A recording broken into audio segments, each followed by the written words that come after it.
Hello and welcome to the Growing Green podcast. Your host, Jeremiah Jennings, is the owner of Growing Green Landscapes in Birmingham, Alabama, and has a passion for growing the entrepreneurship community for those who are young in business. Being a business owner isn't easy, especially in the early years, and that's why in this show we dive into a wide range of topics covering all the challenges small business owners deal with. Even if your company is generating $1 million or more, the stories from our great guest and Jeremiah's own firsthand experiences will propel your business forward. And now, here's your host, Jeremiah Jennings. What's going on, everybody? Thank you so much for tuning in to an episode today here on the Growing Green podcast. This is your host, Jeremiah Jennings, and I'm super excited to come to you today for one of the first episodes of the new year. Thank you for tuning in, and we have an awesome guest interview today.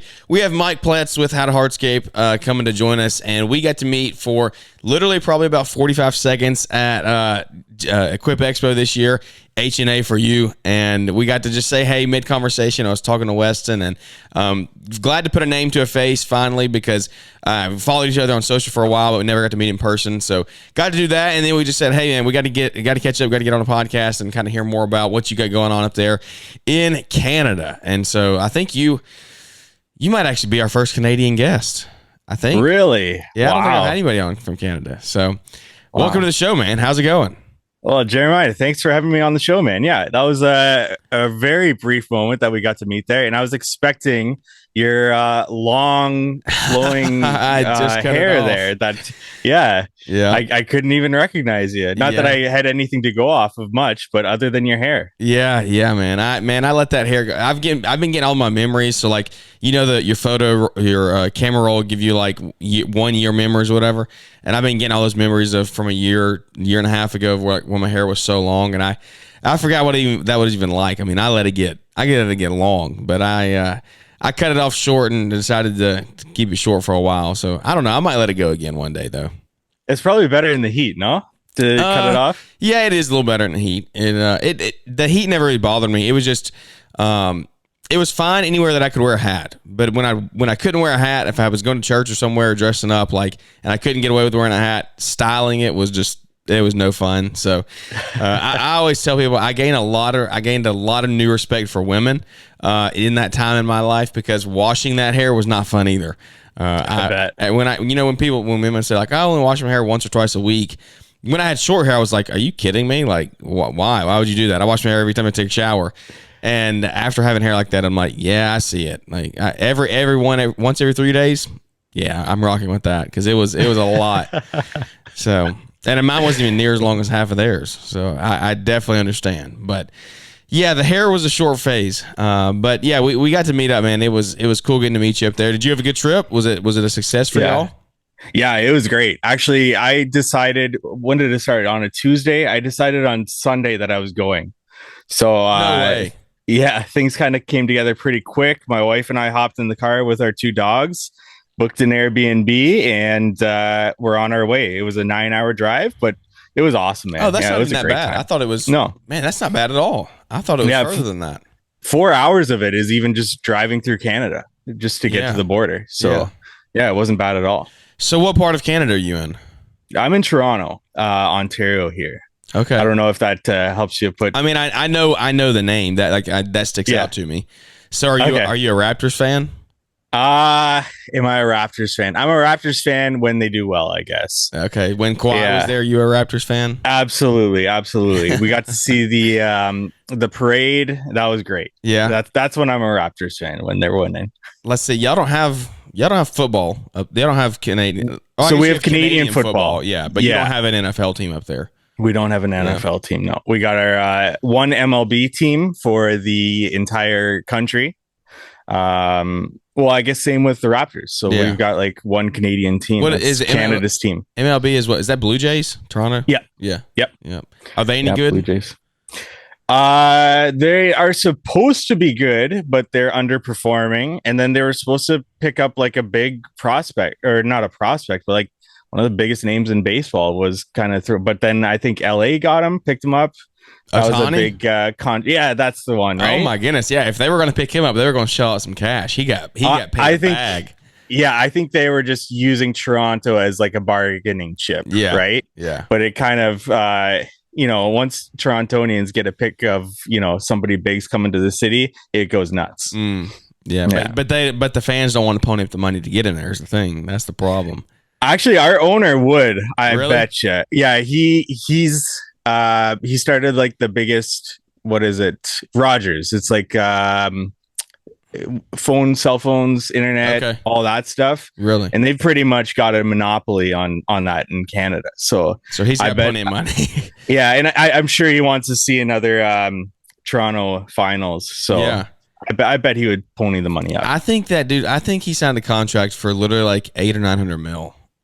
For like, nuts for like 8 or 9 years. So yeah, it was wild. I told everybody, I said, I'm in the wrong profession. I need to go throw a baseball or something. So absolutely, is he worth that money? Like I have no idea. I mean, he's the best. He's going to go down as arguably the best player to ever play. So that's what I hear. Yeah. I mean, he's a solid baseball player. He's good on every front. So. But I mean, unless he's got to bring championships, though. That's the thing. Like you can be good individually, but can you bring your team a championship? That's what the fans care about. So, it's like I always heard Jeremiah Jennings, and I thought, man, that is a baseball player name. I wish I played baseball growing up, but I never did anything with it. I was more of a basketball guy. So. Oh, nice. Yeah, I enjoy basketball pretty good, but well, man, that's cool. That's update caught up on sports here for the first time. I love it. Well, man, tell us a little bit about kind of your story, how you got started in Hardscape. What does your journey look like? I mean, I don't know. This is cool for me because like I said, we follow along, but I see the how to Hardscape stuff. I don't really see like your actual end of the day business stuff. So I want to hear what's going on for you up there. Yeah, so I'll just take it from the beginning. In 2007, 2008, I was working at a grocery store and also going to school. And my manager came up to me and said, "Hey, my husband works as a manager for a stone yard. You need more hours in the summers? Do you want to go work there?" So that was my introduction. I started working at a stone yard, lifting stones, running a forklift, running a front end loader. And I had like no experience in this industry whatsoever leading into it. And I kind of just fell in love with it. The installation, one of my first weekends there was helping contractors install the demo area for the entire stone yard, which was really cool. And I worked there for like 7-8 years, and through school, and then started doing side projects, and then eventually got too busy to the point where it just made sense to start my own business. So that was kind of my jumping off point. And business has been running for about, I think this is the 4th or 5th season now, and started with low overhead. So I started doing lift and relays, paver maintenance. So that doesn't require the big machinery for excavation. You're just picking up the pavers, redoing the base, maybe just the bedding layer, just the 1-inch layer to level things, and then putting back down the pavers. So started with low overhead. That was the game plan. And then slowly got into more design build projects. And at the moment, we're about like 50-50. And I think for the coming season, I'm going to double down a little bit more on the lift and relay projects. But that's kind of a summary of my background in the industry there. Well, we're going to dive into, you're going to have to speak in very, very elementary terms here in this hardscape world. I know a little bit just from following you guys on Instagram, but there's probably a lot of guys who don't know what any of this stuff means. So, but I do know what overlay means and relay. So let's kind of walk through that. I think that's a cool niche that I feel like you're doing. I don't feel like many people talk about that. It's more of like, oh, let's get the tilt rotator and the design build and the big pool install and all that. And there's nothing wrong with that. But I think like you're saying you're going to double down on these. What all goes into this? I mean, it sounds from the surface like it's pretty easy. You pick it up, you fix the base, and you put it back down. You don't change block or anything. So is it that simple? Like what all goes into it? Yeah, it is that simple. It's just a little bit more labor intensive because instead of scooping up the pavers and disposing of them, you're picking them up by hand, cleaning them, setting them aside. I personally take out the 1-inch bedding layer, which is just like the leveling layer, usually sand. Sometimes it's a 1/4-inch chip. And I replace that because usually that's got dirt and weeds in it. But yeah, it's just a little bit more labor intensive. And that's why people kind of pass it up. also, as people grow and add pieces of equipment, their overhead gets larger and they price themselves out of the market for this type of work. And I think that was my main competitive advantage back when I started my business, was that I kept my business lean, small, low overhead, and I knew a lot of contractors working at the Stoneyard. So I just reached out to all of them and said, hey, I'm starting my own business. I don't want these big design build projects that come in as leads. I will pass them off to you. I just want all your lift and relay projects, the crap that you don't want. So that's how I started my business. And I think it's still like a really great business model, especially with all the work that's been done these past few years and the demand that came in. And say maybe sometimes less than savvy contractors coming in and filling that demand. And I've seen tons of, even last year, clients reach out to me and asking me to do these lift and relay projects because they were done the previous year and they're already failing. So I see like a big market for it in the near future, but also continuing forward. And it's a great way to have a small, lean business and make good profit on each project. That's good. I guess, like you're saying, you kind of get a feel for what companies are installed in the right way and which ones aren't doing this kind of work. Yeah. The ones that aren't don't last too long. There's people that come in that go pretty quickly.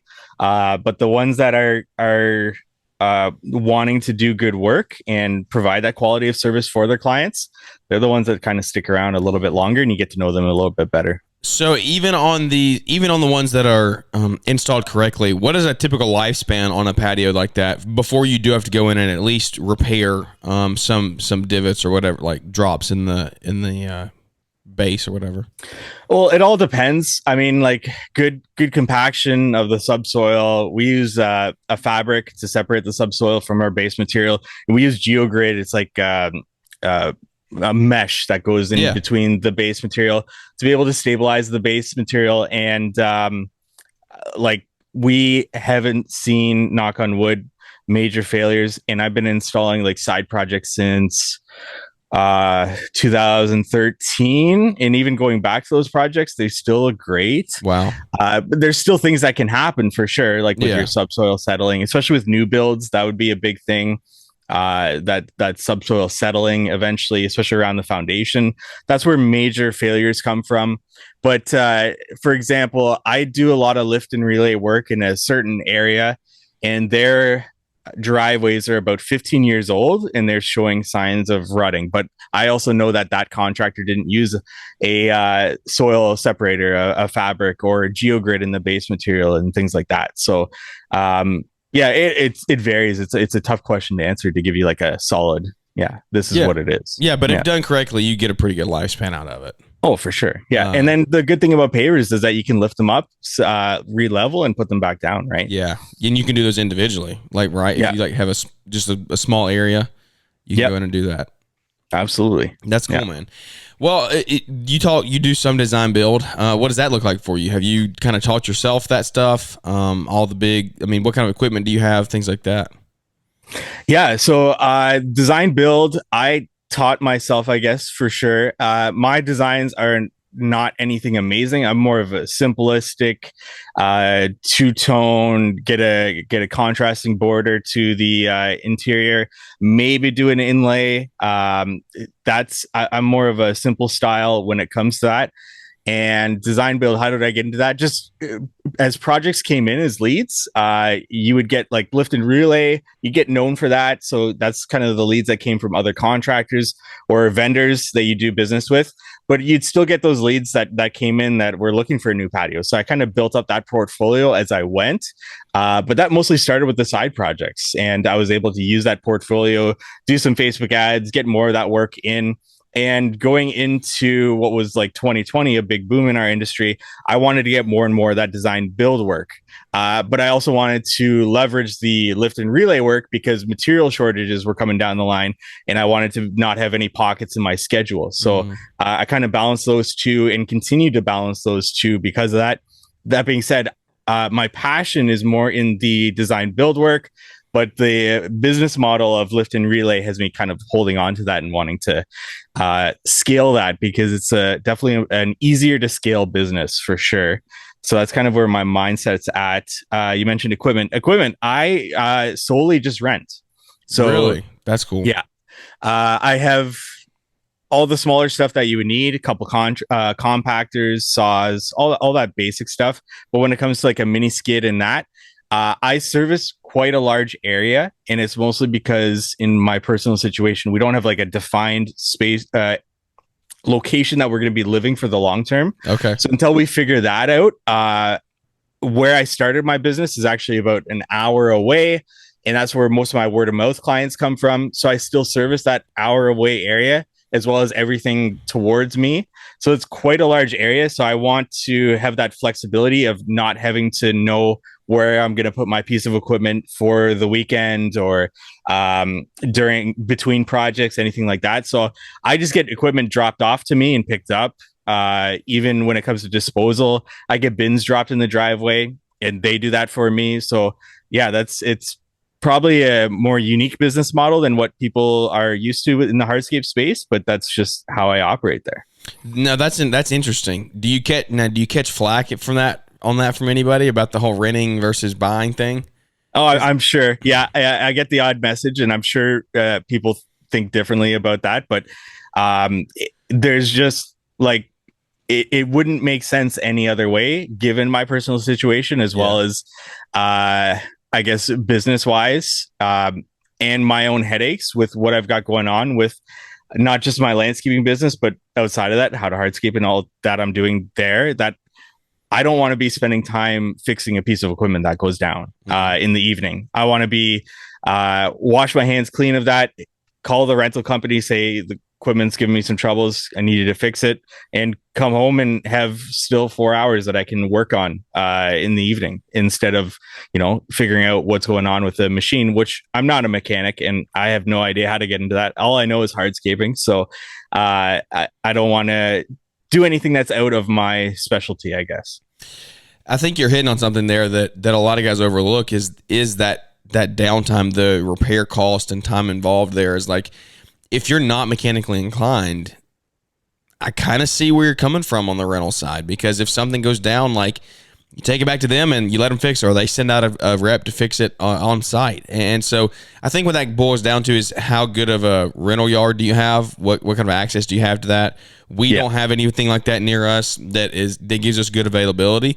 That's why we bought our mini skid this year, just because we were relying on the one machine that Home Depot had. And so that's like, we just wanted a good spot there. But if you have something like that, I mean, by the time you spend more on rental, yes, you're going to spend more on rental. But like you're saying, it's kind of like a leasing program. When you lease your vehicle, you're going to spend more leasing, but you never have to do the maintenance on it. Like you turn it in 2 years and you go get a new one, and you never do any maintenance. And so like that downtime, the time of you fixing it, the time of you doing the oil changes and all that, I would like to actually see the cost difference in the two over a 1 or 2 year span. Yeah, and cost difference is a good thing to get into. I've run the numbers, and it would make more sense for me to own a piece of equipment. That's for sure. But in terms of flexibility and in terms of my own personal life, it just makes sense to where I'm at right now. Yeah. That being said, like the flexibility in my projects, we're doing projects that have 36-inch access and less. We have projects that have 48-inch access into the backyard or more. And renting allows me to get the perfect piece of equipment for every single project. Yeah. It could be a Mini X for a retaining wall, or it could be the miniest mini skid steer that fits in that 36-inch access point, or maybe I could get a larger mini skid into a 48-inch access point. If I was to purchase a piece of equipment, it would have to be something 36 inches wide or less. And then when it comes to those larger access points, I would want to get a bigger piece of equipment for more efficiency on that project. So renting gives me a little bit of more of that. Yeah. That flexibility there for sure. Yeah, that's cool, man. I think that it's like you're saying, it is a unique model, but if it fits your situation, it fits. So rock and run with it. How many guys you got working with you?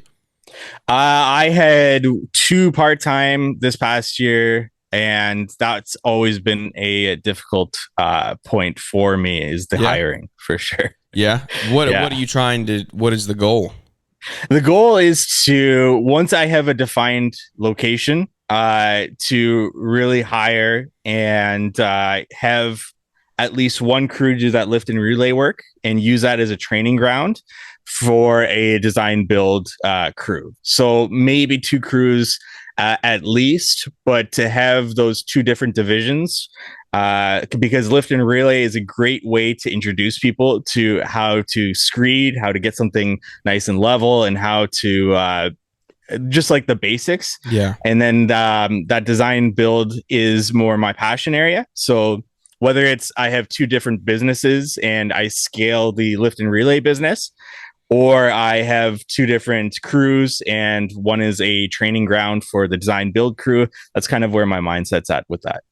Okay. Yeah, that's cool. I'm in a similar boat.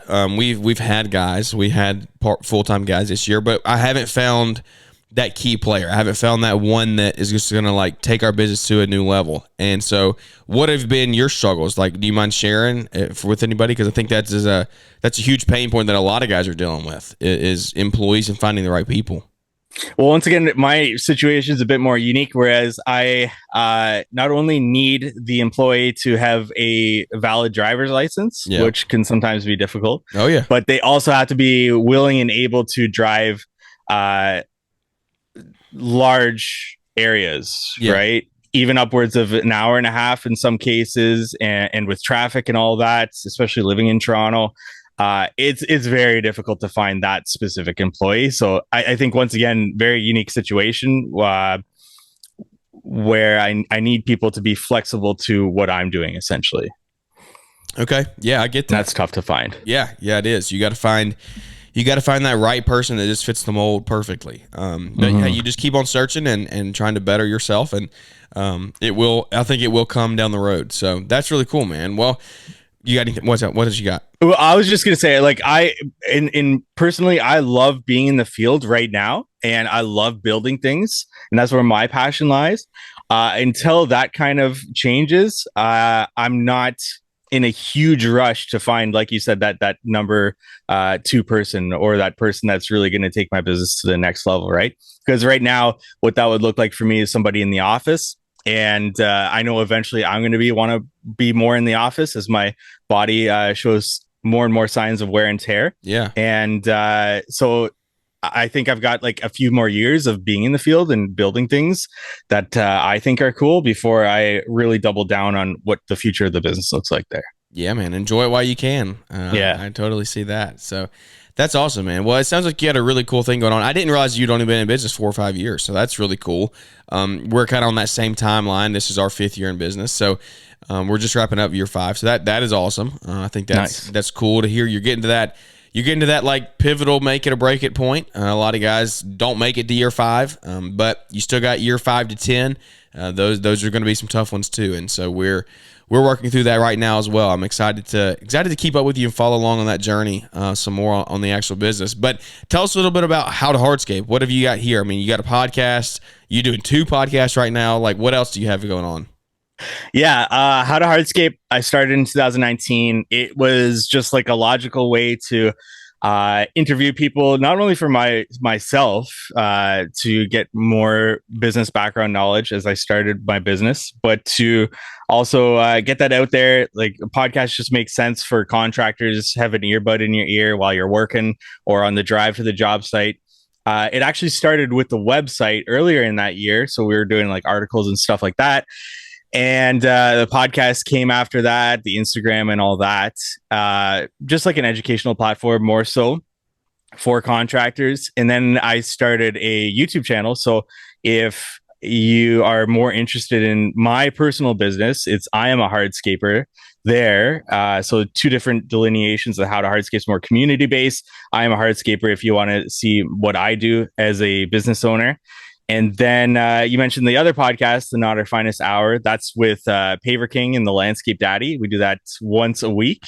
And that's just 3 contractors sitting down and talking about whatever comes to mind, especially with the life of being a contractor. and where those guys are at with their businesses, they've got many stories to share. So that's also a good thing to listen to there. And I've never personally listened to it, but I have heard it's not for everyone.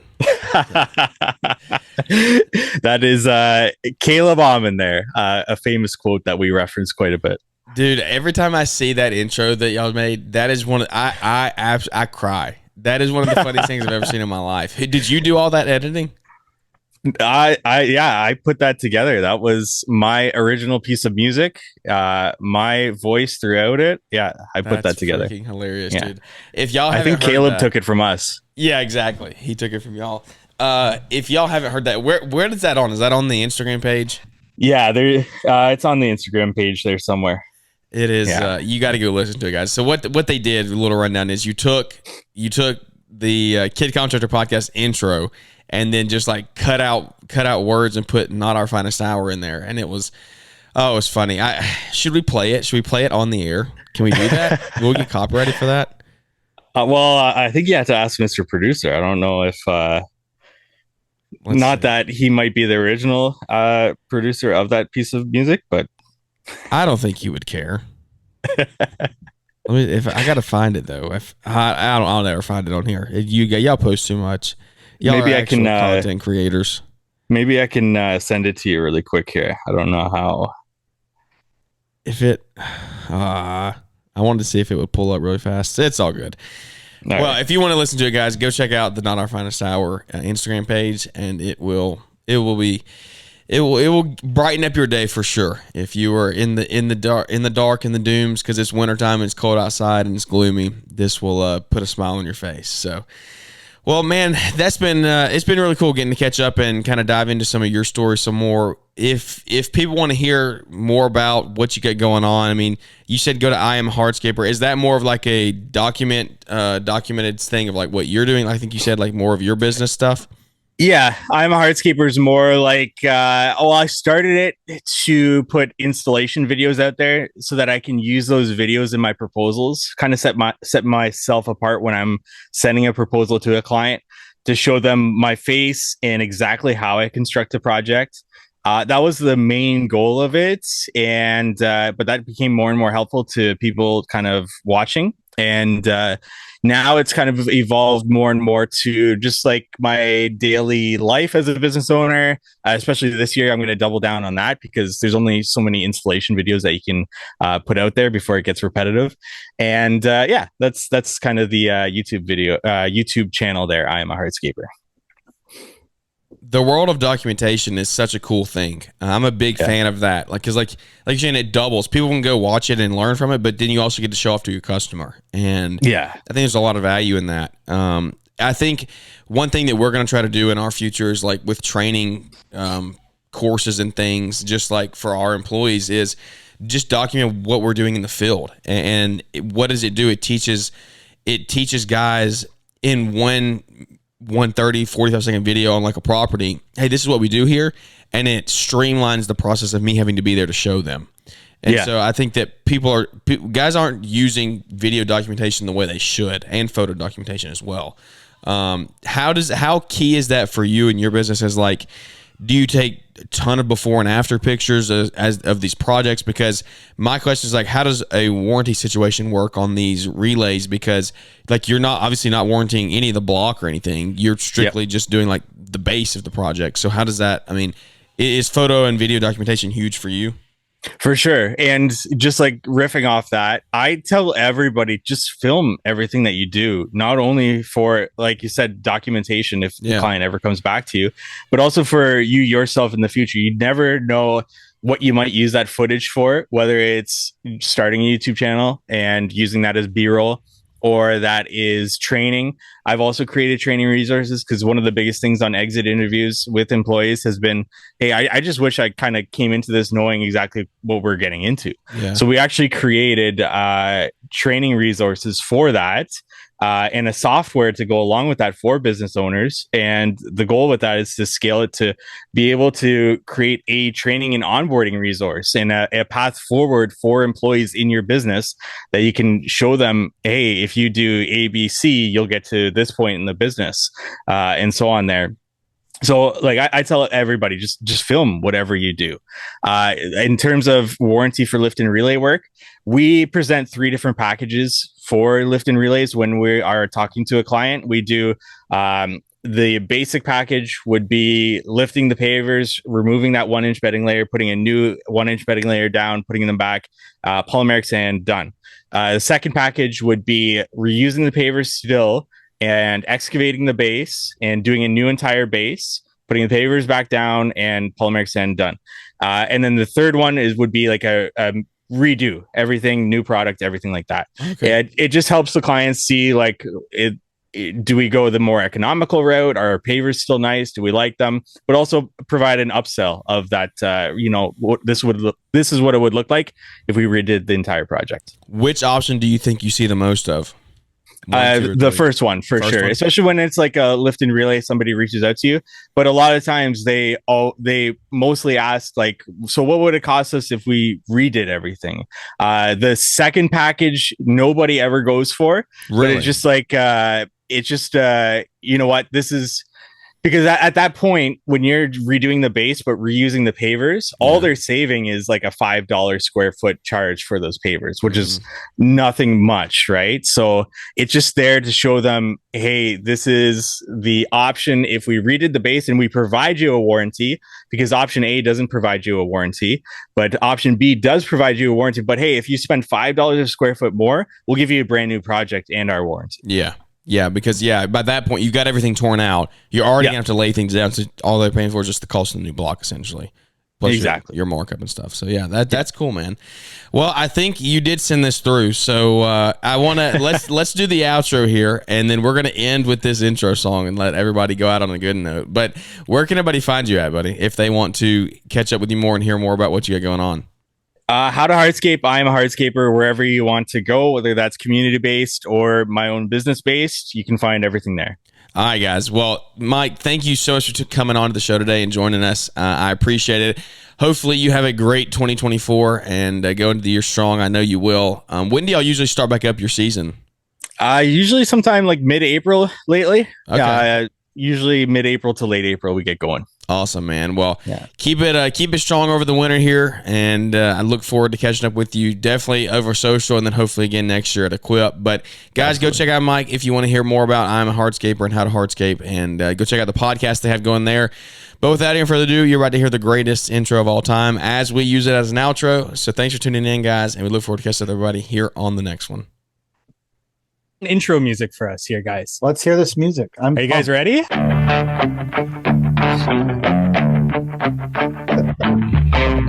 Welcome to the Not Our Finest Hour podcast with King, the Landscape Daddy, and I am a Hardscaper.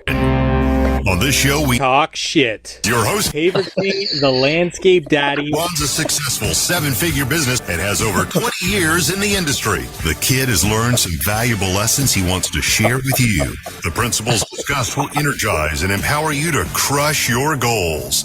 And now from the studios, Not Our Finest Hour podcast with your host, King, the Landscape Daddy, and I am a Hardscaper.